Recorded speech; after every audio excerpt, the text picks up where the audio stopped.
कभी सोचा है कि सक्सेस की कीमत क्या होती है? अगर लाइफ में हर चीज का कुछ ना कुछ प्राइस है तो सक्सेस का प्राइस क्या है? See this.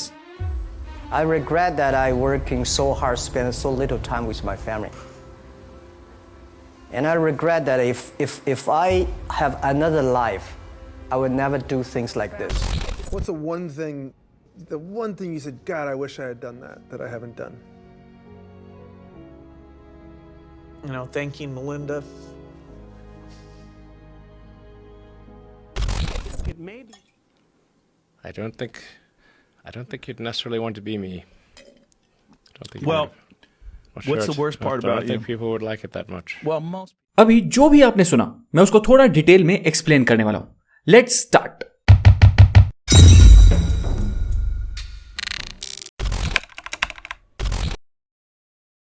सक्सेस का प्राइस आप पैसे से नहीं बल्कि इमोशनली, मेंटली और सोशली चुकाते हो, क्योंकि सक्सेस का प्राइस होता है discipline, hard work, failure, anxiety, sleepless nights, less time with family and friends. That's the price of success.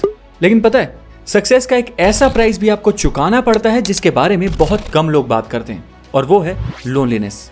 इसके ऊपर एक बुक भी लिखी जा चुकी है जिसका नाम है lonely at the top, written by Thomas Joyner. And Thomas Joyner एक लीडिंग अमेरिकन एकेडमिक साइकोलॉजिस्ट हैं जो बताते हैं कि कैसे success comes at the risk of loneliness. But सवाल है क्यों? आखिर ऐसा क्यों कहा जाता है? सबसे पहला रीजन तो यह है कि जब आप सक्सेस की जर्नी पर चलना शुरू करते हो तो आपको अपने इंस्टिंक्ट पर रिलाई करना होता है, क्योंकि आपको गाइडेंस देने वाला कोई नहीं होता। आप अपने सारे डिसीजंस खुद लेते हो। एंड जब आप धीरे धीरे लगातार ऐसा करते हुए आगे बढ़ते रहते हो तो एक ऐसा स्टेज आता है जब आप कंप्लीटली सेल्फ रिलायंट बन जाते हो, क्योंकि उस पॉइंट तक आपने जो कुछ भी अचीव किया होता है वो अपने दम पर किया होता है। एंड जब आपको ये एहसास होना शुरू हो जाता है तो ऑटोमेटिकली आप थोड़ा आइसोलेटेड फील करने लगते हो। क्यों? क्योंकि आप खुद चाह कर भी एक नॉर्मल क्राउड से रिलेट ही नहीं कर पाते। आपको एक नॉर्मल इंसान के बहुत सारे काम और उसका अपने टाइम को स्पेंड करने का तरीका थोड़ा वर्थलेस लगने लगता है। And this feeling itself leads to loneliness. अब बात करते हैं दूसरे रीजन के बारे में। देखो, सक्सेस अचीव करने के लिए आपको बहुत फोकस्ड एंड क्रिएटिव होना पड़ता है। एंड क्रिएटिविटी और फोकस के लिए खुद के साथ एक अलोन टाइम स्पेंड करना बहुत जरूरी हो जाता है। ये मैं अपने आप नहीं कह रहा, इस बारे में काफी रिसर्च करी जा चुकी है। नाउ ये अलोन टाइम जरूरी क्यों है? क्योंकि जब तक आप अपने आसपास की आउटर नॉइज को शट आउट नहीं कर पाओगे तब तक आपका माइंड फोकस कर ही नहीं पाएगा। एंड फोकस नहीं कर पाओगे तो प्रोडक्टिविटी नहीं आएगी, माइंड में क्रिएटिव आइडियाज भी नहीं आएंगे। एंड जब प्रोडक्टिविटी और क्रिएटिव आइडियाज ही नहीं होंगे तो सक्सेस कहां से आएगी? सो आप ऐसा मान लो कि अलोन टाइम एक नेसेसरी एविल है जिसकी वजह से आपको सक्सेस की इस जर्नी में लोनलीनेस का सामना करना ही पड़ता है। एंड यही एक मेजर रीजन है जिसकी वजह से लोग फैमिली को भी कम टाइम दे पाते हैं। अब बात करते हैं तीसरे बड़े रीजन के बारे में, विच इज डाउट। सक्सेस की जर्नी जब शुरू होती है ना तो आपको खुद नहीं पता होता कि सब कुछ आप कैसे मैनेज करने वाले हो। आप तो बस खुद पर विश्वास करके उस जर्नी में चलना शुरू कर देते हो। लेकिन आपकी फैमिली और रिलेटिव्स, यहां तक कि आपके कुछ फ्रेंड्स भी आपके उस डिसीजन पर विश्वास कम और डाउट ज्यादा करते हैं। ये लोग लगातार आपसे तरह तरह के क्वेश्चन करते हैं और इनमें से कुछ तो यहां तक कह देते हैं कि बेटा रहने दो, तुमसे ना हो पाएगा। एंड बस इसी सिचुएशन से लड़कर सक्सेस अचीव करने के लिए आपको इन नेगेटिव थॉट्स और ऐसा नेगेटिव बोलने वाले लोगों से थोड़ा डिस्टेंस मेंटेन करना पड़ता है, which again leads to loneliness. Wait, अभी जो कुछ भी आपने समझा वो सक्सेस की जर्नी के बारे में था। आप और मेरे जैसे लोग इन पॉइंट से रिलेट कर पाएंगे, लेकिन सोचने वाली बात तो ये है कि जो लोग ऑलरेडी सक्सेसफुल बन चुके हैं उन्हें लोनली क्यों फील होता है? So now the question is that why is it lonely at the top? Happens, you feel like you're alone, and you feel like it's only you, and you're in your bubble. And I wish I had someone at that time who could just pull me aside and, hey, it's gonna be okay. The feelings of loneliness that I think we all, even you, sometimes have experienced. I like my own company for a while, a bit, and then at some point even I'll get annoyed with myself. There's something really lonely about that, and a bit frightening for one who is not at peace with themselves. जुलाई 2021 में मेरी promotion हुई। मैंने उस promotion का update अपने LinkedIn पे post किया and you know what, मुझे कई लोगों के फोन आने शुरू हो गए। कई पुराने दोस्तों के फोन आए जिन्होंने मुझे पिछले कुछ सालों में एक बार भी कॉल नहीं किया था।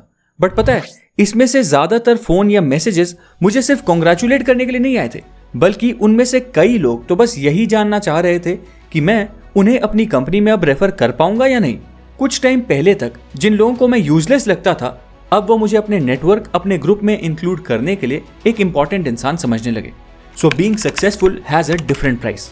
देखो, सक्सेसफुल बनने के बाद लोगों पे विश्वास करना और भी मुश्किल हो जाता है, क्योंकि लोग अपने सेल्फिश मोटिव्स की वजह से आपसे बात करते हैं।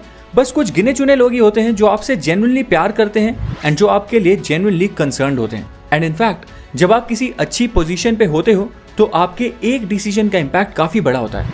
कुछ लोगों की जिंदगी आपके एक डिसीजन पे डिपेंड करती है एंड इसी वजह से फील होने वाला प्रेशर और स्ट्रेस डायरेक्टली या इनडायरेक्टली आपकी लाइफ को इम्पैक्ट करता है and as a result you feel lonely at times. Now success जरूरी है, अपनी फैमिली को एक अच्छी लाइफ देना जरूरी है, अपने ड्रीम्स को चेस करना भी जरूरी है, but are you ready to pay the price और you want a balance? And यही है हमारा अगला सवाल कि आखिर सक्सेस की जर्नी में मिलने वाली इस लोनलीनेस को कैसे बैलेंस किया जा सकता है। देखो, इसका कोई exact step by step process तो नहीं है, पर आप कुछ सीरीज ऑफ इवेंट्स को कंबाइन करके अपने लिए एक आइडियल लाइफस्टाइल क्रिएट कर सकते हो। इसके लिए सबसे पहली चीज है एक्सेप्टेंस।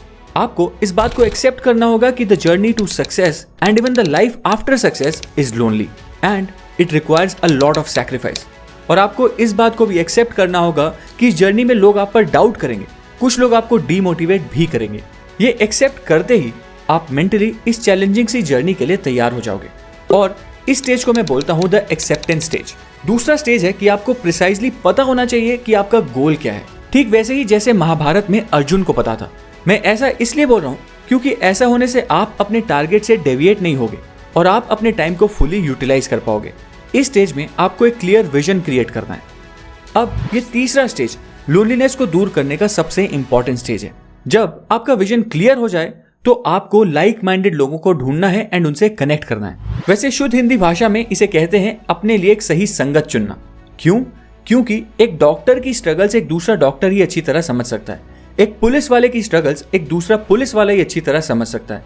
मतलब जिन लोगों का माइंडसेट आपसे मैच करता है, जिनका जिंदगी को देखने का नजरिया आपसे मैच करता है, उन लोगों से ही आप बेहतर कनेक्ट कर पाओगे, दूसरों से नहीं। So focus on creating your own circle.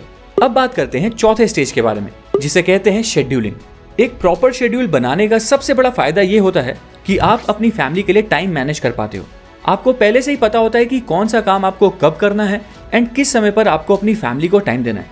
But दोस्तों, सिर्फ शेड्यूल बनाना ही नहीं है, उसे फॉलो भी करना है। Now last but not the least, आप अपने फैमिली और फ्रेंड्स के साथ बैठिए और उनको बताइए कि आप क्या करना चाहते हो और उनको खुलकर जाहिर करिए कि आपको उनके सपोर्ट की जरूरत पड़ेगी। इससे होगा ये कि जब भी आपसे कोई मिस्टेक होगी तो वो उस पर सवाल नहीं करेंगे एंड उसकी जगह आपको सपोर्ट करेंगे, आपको मोटिवेट करेंगे। और इस इवेंट का नाम है creating your support system. Now अगर आप इन पांचों इवेंट्स को कंबाइन कर दो, acceptance, clarity, creating your own circle, scheduling and creating your support system, तो आप अपने लिए एक ऐसा लाइफस्टाइल क्रिएट कर लोगे जिसमें आप अपने पर्सनल और प्रोफेशनल लाइफ दोनों को आसानी से मैनेज कर पाओगे। बट मैं पहले ही बता दूं कि ये सुनने में बहुत ज्यादा ही आसान लगता है, बट इसे अपनी लाइफ में इंप्लीमेंट करने के लिए काफी मेहनत करनी पड़ेगी and it requires a lot of seriousness. Now शायद आपको ये समझ आ गया होगा कि why the road to success is lonely और कैसे आप अपनी लाइफस्टाइल चेंज करके सक्सेस और लोनलीनेस को बैलेंस कर सकते हो। एंड इसी के साथ ये वीडियो समाप्त हुई। उम्मीद है आपको ये वीडियो पसंद आई होगी। अगर आपको ये वीडियो पसंद आई है तो इस वीडियो को लाइक करें, इस चैनल को सब्सक्राइब करें और बेल आइकन दबाएं फ्यूचर वीडियो अपडेट्स के लिए। Thank you.